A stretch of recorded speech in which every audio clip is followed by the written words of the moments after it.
This time on Football Heroes, we take a look at the World Cup's most prolific goal scorer, Ronaldo. Nicknamed the Phenomenon, and with 2 World Cup trophies to his name, Ronaldo is billed as one of the best strikers the world has ever seen.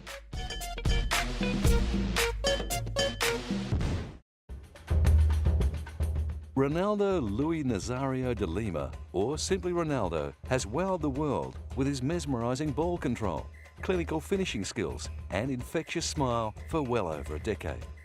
Winner of the FIFA World Player of the Year on 3 occasions, the Brazilian is a true icon of the world game. He was born into a humble family on September 22, 1976, in Rio de Janeiro, Brazil. He was the youngest of 3 brothers and was quick to show signs of his incredible talent. Whether he was playing on the beach with his friends or in the back streets with his brothers, Ronaldo's love of life and football was infectious. Even today, his former neighbours are proud to be associated with the superstar. We are all in agreement with calling it Ronaldo Nazário, and we are proud to live on Ronaldo Nazário Street. Ronaldo's football career began at Valkyrie, a local football team in the suburbs of Rio. In 1993, he was spotted and signed by Cruzeiro, one of the largest football clubs in Brazil. At the tender age of 16, he scored 12 times in his first 14 Brazilian Championship games. The following season, he found the back of the net another 23 times, leading the competition on score and helping Cruzeiro to the title. Despite playing against men twice his age, Ronaldo seemed to enjoy the challenge. His star was on the rise. He played well and stood out, but we never thought he would be the phenomenon, that he would be such a brilliant star. So impressive were his first 2 seasons at Cruzeiro that he caught the attention of Brazil's national selectors. And like Pelé before him, he was just 17 when he got the call to join Brazil's FIFA World Cup squad. Although he didn't score any match time, being part of a World Cup winning squad no doubt gave him an invaluable insight into what it takes to get to the top. On returning home from the 1994 World Cup, he was quickly signed by the Dutch club PSV Eindhoven. Ronaldo had an immediate impact, scoring 42 goals in 46 league appearances, claiming the title of Eredivisie top scorer and helping PSV win the Dutch Cup in 1995. However, in 1996, defenders all across the Netherlands heaved a sigh of relief when he was transferred to Spanish club FC Barcelona.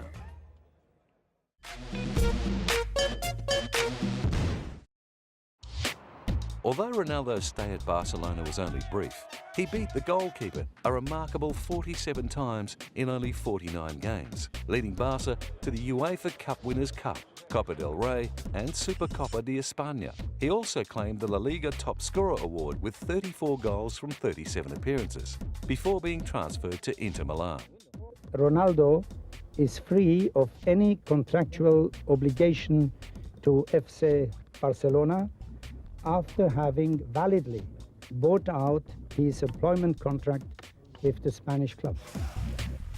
Signed for a then world record fee, Ronaldo's transfer to Inter would present the budding international star with brand new challenges, as he helped Inter Milan to the UEFA Cup win in 1998. But then in November 1999, tragedy struck, when his knee buckled under him, forcing him to limp from the field.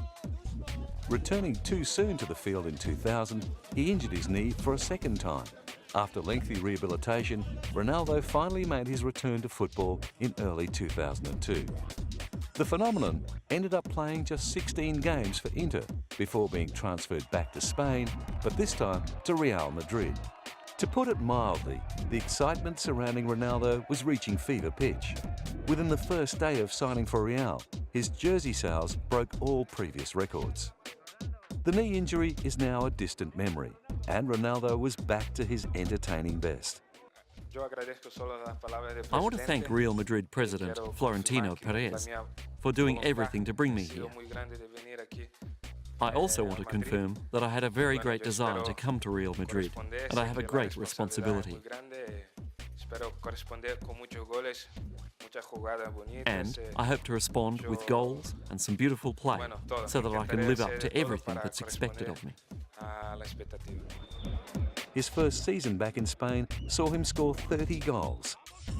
Ronaldo's signing came during the Galacticos phase of Real Madrid's history.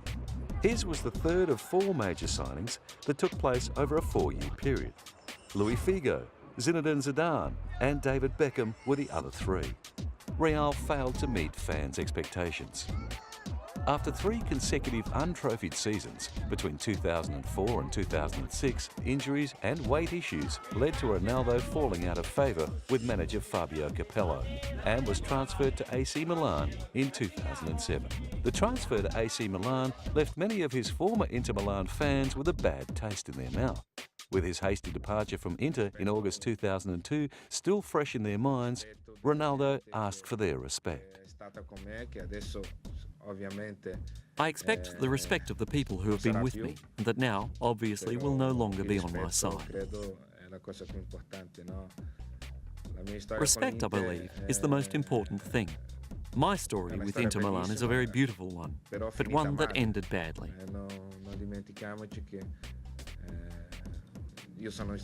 Let's not forget that the team's coach basically compelled the management to sell me.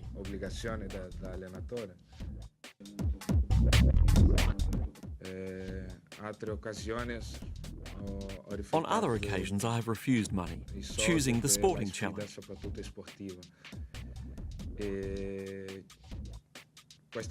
This time as well, I had offers from Saudi Arabia and the United States. I could also have stayed in Madrid.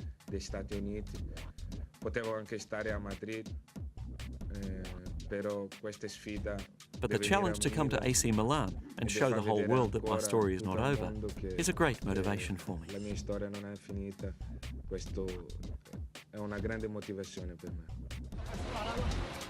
Unfortunately though, his footballing journey in Italy was on its last legs. Playing only 20 games for AC Milan and scoring just 9 times, he left the pitch after going down heavily during a 1-1 Serie A draw at home to Livorno. Scans revealed that the 3-time World Player of the Year had ruptured a ligament in his left knee and his career in Italy was over. Once again, Ronaldo was faced with the grueling task of rehabilitation.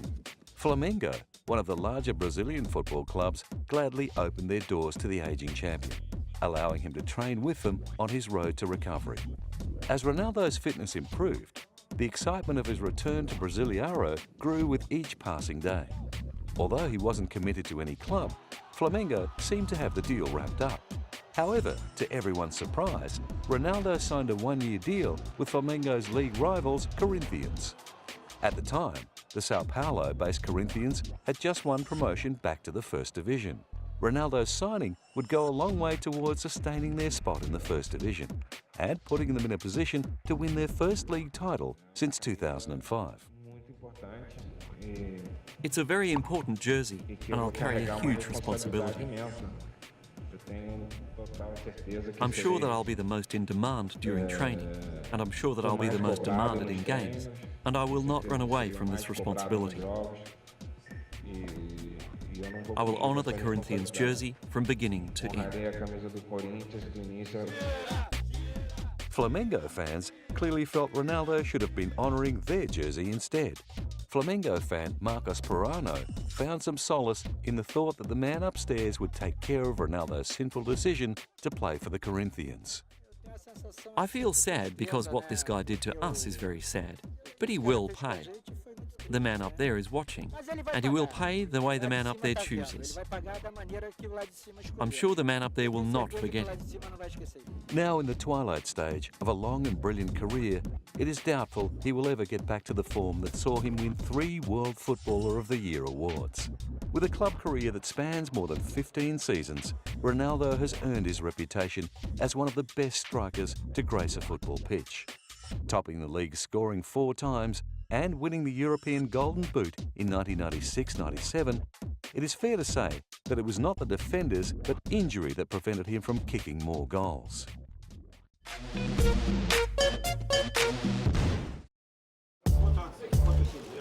Despite his amazing club record, there is no question that Ronaldo made his real mark on the international stage when he debuted for Brazil in 1994 in a friendly against Argentina. In his first World Cup in 1994, he was part of the victorious Brazilian squad.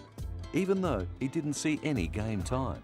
He played in the bronze medal winning Brazil team at the 1996 Atlanta Olympic Games. The 1998 FIFA World Cup saw Ronaldo continue the great form that won him consecutive FIFA World Player of the Year awards in 1996 and 1997. Leading up to the final with host nation France, he had already scored 4 times. However, the night before the final, he suffered a convulsive fit that put him out of the team to battle France for the greatest prize in football. Miraculously, he ended up being added to the starting lineup just 72 minutes before the match. During the game, he looked out of sorts and was clearly still feeling the effects of his seizure. I think it was not fair to force Ronaldo to stay until the end of the match. I think that at that stage, Ronaldo was extremely affected psychologically. Following his seizure, it seemed that the football gods were no longer smiling upon the striker from Rio de Janeiro. With injury and scandals never too far away, the 2002 FIFA World Cup provided the perfect opportunity. As in the previous World Cup, Ronaldo led his national team through the group stages, scoring 4 times in the process. With the sour taste of defeat still in his mouth from the match against France, he scored twice more in the lead-up to the final, including the only goal in the semi-final against Turkey. With Germany the only remaining obstacle between Ronaldo and the World Cup trophy, Ronaldo scored twice in the final, leading Brazil to a 2-0 victory and claiming their 5th World Cup. With 8 goals to his name for the tournament, Ronaldo deservedly won the Golden Shoe. Despite his incredible performance, he was just beaten by German goalkeeper Oliver Kahn for the Golden Ball awarded to the most valuable player. The 2006 World Cup was Ronaldo's 4th. Despite the controversy over his dramatic weight gain, he continued to be selected in the starting lineup. On scoring his first goal for the tournament against Japan, he became the 20th player ever to score in 3 different World Cups. He scored twice more during the tournament, leaving him with the all-time World Cup final scoring record of 15. Brazil was knocked out of the 2006 World Cup in the quarter-finals by France, their worst result since 1990. As a result, new manager Dunga is committed to ending the star culture within the Brazilian national team. Although Ronaldo hasn't played a game for Brazil since, he may yet gain selection if his fitness improves. We are only going to see the Ronaldo of our dreams in 4 to 6 months, because his return to fitness will be much more difficult than the other players who took part in the pre-season. There is no doubt that Ronaldo would love to play in a 5th World Cup. However, he is facing an uphill climb to prove he is fit enough. Currently sitting on 69 goals from 97 appearances for his national team, Ronaldo is 15 goals away from becoming the all-time greatest goal scorer for Brazil. Not only does he hold the record for the most goals kicked in World Cup history, but he is also the 2nd player ever to score at least 3 goals in each of 3 World Cups. Despite being pipped at the post in 2002, he had already claimed the World Cup Golden Ball in France in 1998.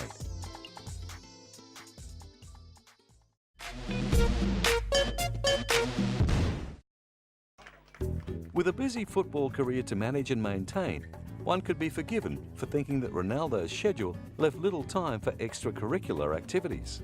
However, he seems to find time to focus on plenty of things outside of football.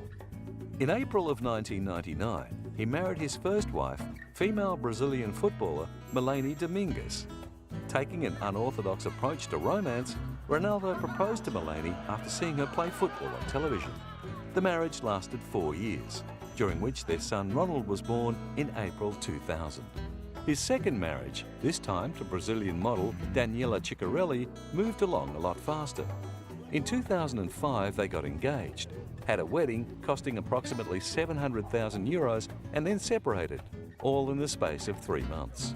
Riaca Oliveira was another of Ronaldo's high-profile romances.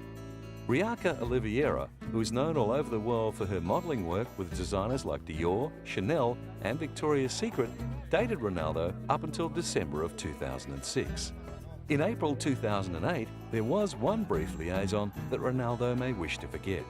The scandal that involved the striker and 3 transvestite call girls not only brought him bad press, it also put him in hot water with girlfriend Maria Beatrice Antony, who has since had his daughter. However, not all of Ronaldo's off-field antics revolve around scandals or romance. He also puts a lot of time into charities.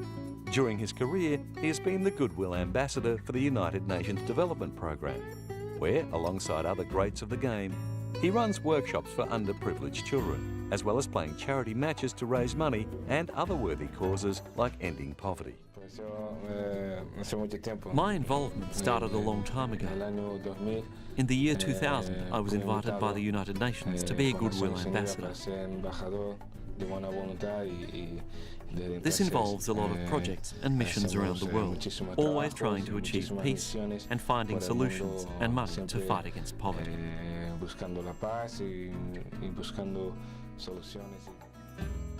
With so much dedication needed to play football at the highest level, it is incredible that players like Ronaldo can find the time to give back to the community.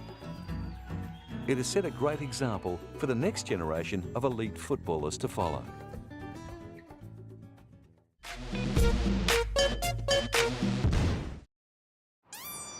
Over his career, Ronaldo has played in some of the greatest teams of the modern era, putting him in the privileged position of playing alongside some of the best players football has ever seen, who have no doubt helped shape him into the brilliant striker he's become. Although they were never on the pitch at the same time, Brazilian football legend and icon of Ronaldo, Zico, is considered to be one of the best footballers of all time. Playing as an attacking midfielder, he is widely regarded as one of the greatest dribblers and finishers. During the 1980s, at the peak of his career, he was lauded as arguably the best footballer of his era. During his remarkable 23-year club career, he played 334 games and scored 193 goals. Internationally, Zico played 72 times for his country and scored 52 goals. However, despite playing in 3 World Cup campaigns, he never won the cup. Marco van Basten is another footballer who inspired Ronaldo as a youngster growing up in Rio de Janeiro. Van Basten, who is known as one of the finest forwards of all time, scored 280 goals in a career that was cut short by injury. His reoccurring ankle injury forced him to retire from football when he was still in his 20s, 1 year after he was declared FIFA World Player of the Year. For his national side, the Netherlands, he played 58 times and scored 24 goals. Diego Maradona was another footballer that Ronaldo looked up to, perhaps the world's best ever. His most famous moment came when he captained Argentina to World Cup success in 1986. Former Real Madrid teammate and the only other player to win 3 FIFA World Player of the Year awards, Zinedine Zidane has also tasted World Cup success. The Frenchman played an impressive 506 league matches, scoring 95 times as an attacking midfielder. Although he didn't find the net on as many occasions as other legends of the game, he certainly made up for it with assists. Zidane's cross and through balls were so precise that any striker would love to have him on their side. Luckily for Ronaldo, Zidane played alongside him during Real Madrid's Galacticos era. However, the brilliant teammates don't stop at club level. Whilst playing for his national side, he had midfielders like Kaká and Ronaldinho to dazzle defenders and set up great goal-scoring opportunities. Ronaldinho, who is widely regarded as one of the most gifted footballers of his generation, has won the FIFA World Player Year award twice and joined Ronaldo as part of the 2002 FIFA World Cup All-Star team. Kaká, who has a unique style of football with the techniques of a Brazilian and the physical prowess of a European, has also won the FIFA World Player of the Year. No doubt now that Ronaldo is past his prime, Kaká and Ronaldinho will play a major role in future World Cup campaigns for Brazil.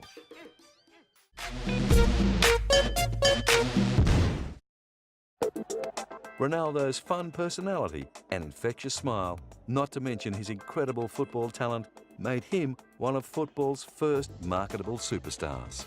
With over 190 million football-mad people living in Brazil, any player who makes it to the national side is crowned an instant hero. And one as talented as Ronaldo, who wins his country a World Cup, becomes a football god. Like the legends before him, Ronaldo was awarded the honour of leaving his footprints at Maracana Stadium's Walk of Fame.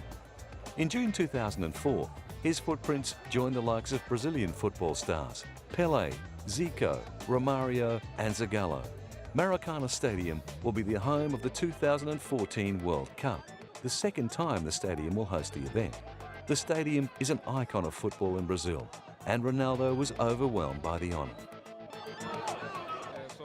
I am privileged because I can do what I enjoy. To be rewarded as a player who is making history through his tribute. While he was recovering from his knee surgery in 2000, he funded a Brazilian version of the Valladolid debate by French playwright Jean-Claude Carrière. The play, which is set in the 16th century, explores the treatment of Indians in newly discovered South America. I believe that this is a beautiful thing.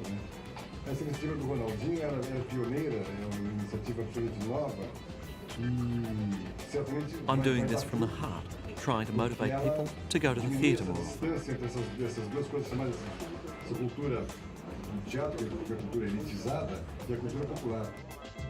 It's not only the arts that Ronaldo has ploughed his money into. Along with two-time Formula One world champion Emerson Fittipaldi, he was co-owner of Brazil's entry to A1 racing in 2005. With a large motorsport following in Brazil, the team has massive marketing potential. And Ronaldo knows all about that. His own marketability as a young football star was what Nike saw when they signed up as a sponsor all those years ago. The Brazilian striker was one of the first footballers to loosen the purse strings of the massive sportswear manufacturer's marketing budget, which was formerly committed to American sports like basketball. However, the massive endorsements and benefits that Ronaldo has received over the years from Nike, not to mention his lifetime contract worth around 70 million euros, has had some downsides. In 1998, there were rumours that the sportswear giant pretty much forced him to take the field in the World Cup final, despite clearly being unwell. True or not, luckily for everyone involved, Ronaldo didn't do any lasting damage and was able to go on to reach more dazzling heights in his career. The winner of around 50 personal honours so far, he is one of the most decorated footballers the game has ever seen. After taking out countless Player of the Year awards, top scoring trophies and Team of the Year awards, it would be fair to say that the Laureus Comeback of the Year award in 2002 that marked his return from injury holds a special place in his heart.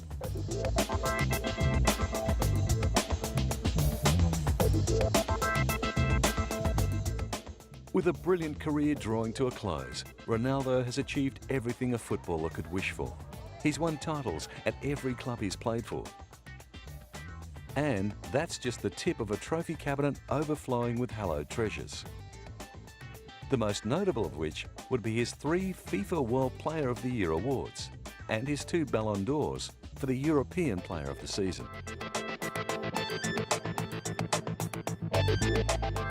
From the beaches of Rio de Janeiro to the multiple knee injuries, Ronaldo Luís Nazario's career has seen it all. The highs and the lows have all formed part of an incredible journey that has seen him win 2 World Cups before succumbing to injury and making a remarkable comeback in 2002. The question remains, can he make a 5th World Cup? Let's hope so.